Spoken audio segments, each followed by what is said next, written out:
ಮಾಡ್ತೇನೆ. ಹ್ಮ್ ಟ್ರೇಲ್ ಮಾಡೋದ್ರ ಏನ್ ಮಾಡ್ತೀವಿ, ಈಗ ಇಲ್ಲಿ ಇದೊಂದು ಪ್ಯಾಟರ್ನ್ ಬಂತಿದೆ. ಈಗ ನಾ ಯಾವ ಪ್ಯಾಟರ್ನ್ ಅಂತ ಸೆಲೆಕ್ಟ್ ಮಾಡಿ ಇದ್ರಲ್ಲೇ ಅಂದ್ರೆ ಇದು ಹ್ಮ್ inverted hammer, shooting star, inverted hammer ಆ ಥರ ಪ್ಯಾಟರ್ನ್ಗಳು ಎಲ್ಲೇ ಇರೋದು ಅಲ್ಲೇ ನೋಡ್ಕೊತ ಹೋಗೋದು. ಸಿಂಪಲ್ ಬರ್ತದೇನಿಗ. ಈಗ ಹ್ಮ್ ಇದು ಸೆಲ್ ಮಾಡಿದಕ್ಕೂ ಈಗ ನೆಕ್ಸ್ಟ್ ಎಲ್ಲಿ ಟ್ರೇಲ್ ಮಾಡ್ತೀವಿ, ಇಲ್ಲಿಗಿದೆ. ಇಲ್ಲಿಗೆ ಈ ಕ್ಯಾಂಡಲ್ ಮ್ಯಾಲ್ಗಡೆ ಇಲ್ಲಿ ಬರ್ತದೆ ನಂದು ಹೆಸರು ಅವಾಗ. ನಾನು ಏನ್ ಹೇಳಿದೆ ಮತ್ ನಾ 50% ತಂದ್ ಇಡ್ತೀನಿ. ಒಂದೇದಕ್ಕೆ ಇಲ್ಲಿ ಬರ್ತದೆ ಹೆಸಲ್ಲ, ಸ್ವಲ್ಪ ಮೂವ್ ಆದ್ಕೊಳ್ಳಿ ಇಲ್ಲಿ ಬರ್ತದೆ ಹೆಸಲ್ಲ.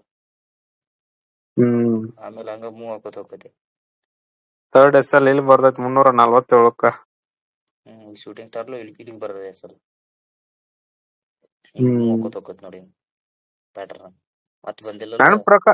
ನನ್ನ ಪ್ರಕಾರ ಈ ವೀಕ್ ಎಲ್ಲ ಫುಲ್ ಸೆಲ್ಲಿಂಗ್ ಒಳಗ ಇರ್ತಿರ್ಬೇಕು ಅನಸ್ತೈತಿ ನನಗೆ ಗೋಲ್ಡ್ ಯಾಕೋ.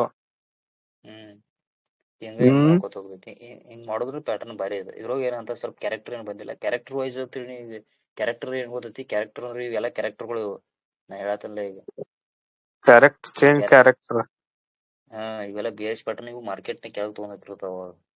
ಆ ಪ್ಯಾಟರ್ನ್ಗಳು ನಾವು ಅಲ್ಲ ಪಾಯಿಂಟ್ ಔಟ್ ಮಾಡಿ